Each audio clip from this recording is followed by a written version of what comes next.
آخری دو صورتیں یہ گویا کہ قرآن مجید کے اختتام پر دو پہرے دار ہیں. یہ دو صورتیں ہیں کہ جو اصل میں مدنی صورتیں ہیں، نازل ہوئی ہیں مدینہ منورہ میں، اور ان کا زمان نزول کے اعتبار سے شان نزول بھی ہے کہ ان کا حضور پر ایک مرتبہ جادو کیا گیا تھا، تو اس جادو کے اثرات کو ظاہر کرنے کے لیے یہ آیات پھر اتری ہیں. اور حضور نے پھر جب ان کی بات بار بار تلاوت کی ہے تو وہ جادو کے اثرات، ایک یہودی نے کیا تھا جادو آپ پر، جس سے آپ کو چیزیں بھول جاتے تھے، کافی آپ کو دیر تکلیف رہی ہے. صحیح بخاری کے اندر یہ روایت موجود ہے. ہمارے جدید کچھ ریشنلسٹ ہیں اور جو خاص طور پر منکر حدیث ہیں، وہ سمجھتے ہیں کہ اس میں توہین رسول کی کہ جادو کا اثر ہو سکتا ہے. رسول بھی اس اعتبار سے بشر ہوتے تھے. تلوار کا اگر کاری زخم پڑا ہے تو خون نکلا ہے، اور خون نکل گیا ہے تو زوفتاری ہوا ہے، زوفتاری ہوا تو بے ہوشی بھی ہوئی ہے.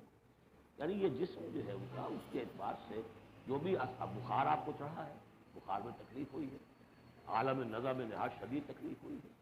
تو اس حوالے سے یہ نہ سمجھیے کہ وہ بشریت کے جو لوازم ہے وہ ختم ہو جاتے ہیں، لیکن اللہ تعالیٰ کی طرف سے انہیں ایک مقام ملا ہے، ایک عصمت ملی ہے، ایک بزرگی ہے، وہ اپنی جگہ پر ہے. تو جادو کا وہ واقعہ بالکل صحیح ہے جو ہوا ہے.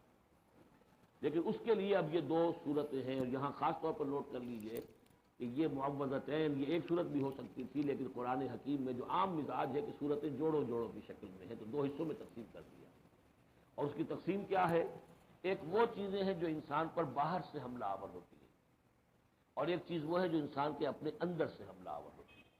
ان دونوں کو دو علیحدہ چیزوں میں رکھ کر اور سکھایا گیا ہمیں کہ تم ہمیشہ اللہ کی پناہ طلب کرتے رہا کرو ان چیزوں کے اثرات سے، ان چیزوں کے اثرات بد سے اپنے آپ کو بچانے کے لیے. بسم اللہ الرحمن الرحیم. قل اعوذ برب الفلق، کہو کہ میں پناہ میں آ گیا صبح کے رب کی. فلق، فلق ویسے تو یہ لفظ ہم پڑھ چکے ہیں سورہ انعام میں. فالق الاصباح، رات کی تاریکی کا پردہ پھٹتا ہے اور سپیدہ سحر نمودار ہوتا ہے.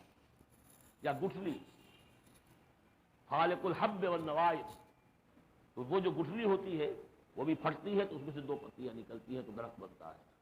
اس اعتبار سے فلق سے مراد یہاں صرف صبح نہیں ہے، بلکہ جو اگلی صورت میں آ رہا ما خلق، جو بھی کچھ اس کائنات میں اس نے پیدا کیا ہے، در حقیقت وہ عدم کا پردہ چاک کر کے اس کو وجود بخشا ہے.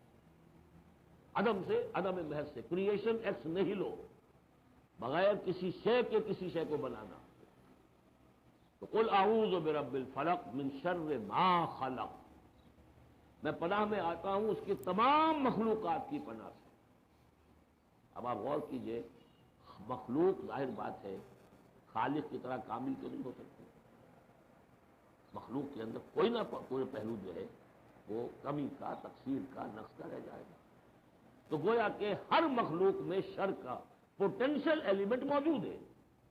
یہ دوسری بات ہے کہ اللہ تعالیٰ کسی کو سہارا دے دے، کسی کو اپنی طرف سے عصمت عطا کر دے، اپنی طرف سے خصوصی پروٹیکشن عطا کر دے. پوٹینشیلی خلق جو ہے وہ گویا کہ مستلزم ہے اس کے ساتھ شر کے اندر کا پہلو موجود ہوگا.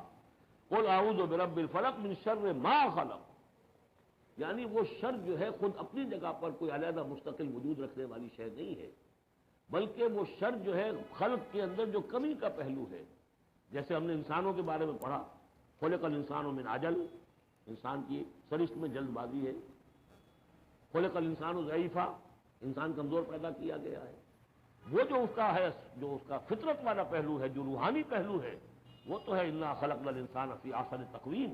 لیکن جو یہ حیوانی پہلو ہے اس کا جو مادی وجود ہے، اس میں تو ذوق بھی ہے. ان الانسان خلق ہلوعا اذا مسہ الشر جزوعا واذا مسہ الخیر منوعا. یہ تمام چیزیں جو ذہن میں رکھیے. قل اعوذ برب الفلق من شر ما خلق، جو بھی مخلوقات ہیں ان میں سے جو بھی شر کا پہلو ہے میں اس سے اے پروردگار تیری پناہ میں آتا ہوں.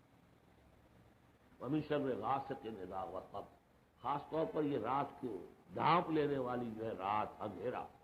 یہ ظاہر بات ہے اسی پھر رات کے پردے میں چوری بھی ہے، ڈاکہ بھی ہے، اسی میں پھر غول بیابانی جو ہے، شیاطین جن ہیں ان کا بھی جو حرکتیں ہوتی ہیں، پھر یہ ساری چیزیں جو ہے اسی کے سلسلے. من شر غاسق اذا وقب، سانپ بچھو وغیرہ بھی اسی وقت نکلتے ہیں.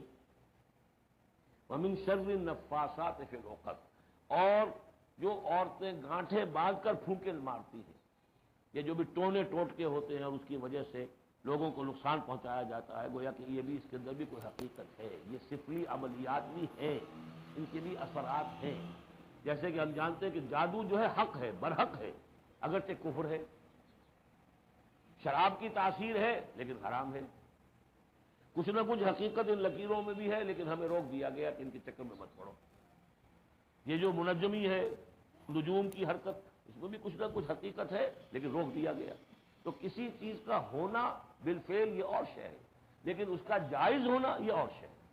تو بالفعل یہ عملیات ہیں، جیسے اچھے اعمال ہیں اور ان کو جو ہے کوئی اچھے اوراد ہیں، اچھے وظائف ہیں، تو ان کے کچھ اثرات جو ہیں اچھے ہو سکتے ہیں۔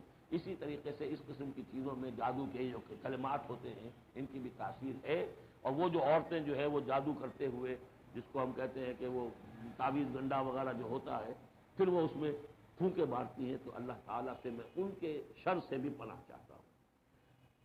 وَمِن شَرِّ حَاسِدٍ إِذَا حَسَدَ، اور حسد کرنے والے کے شر سے بھی میں اللہ کی پناہ طلب کرتا ہوں، جبکہ وہ حسد اپنا استعمال کرے۔ اگر حسد ہے دل کے اندر ہے تو بات اور ہے، حسد کو بروئے کار لائے وہ، اور وہ انسان کے درپے ہو جائے اس حسد کی وجہ سے اس سے کوئی نقصان پہنچانے کو۔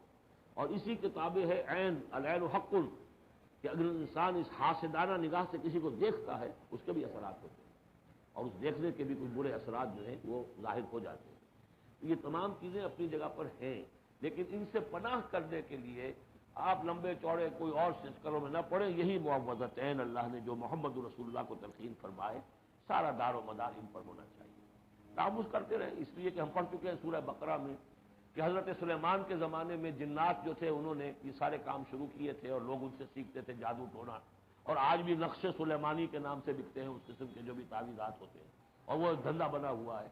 تو اس کو لوگوں نے سیکھا، اور وہ لوگ جو ہے آج بھی ہمارے ہاں یہ چیزیں چل رہی ہیں، لیکن یہ چیزیں حرام کی گئی ہیں، اور کہا گیا ہے کہ کوئی کسی کو نقصان نہیں پہنچا سکتا جب تک کہ اللہ کا اذن نہ ہو۔ اگر یہ یقین انسان کے دل میں ہو تو پھر اسے کوئی نقصان نہیں ہوگا۔ اور ویسے تو یہ ہے کہ تکلیف اللہ کی طرف سے کسی وقت آ سکتی ہے، بغیر اس کے کہ کوئی اور آپ کو پہنچائے، اللہ کی طرف سے خود بھی آ سکتی ہے۔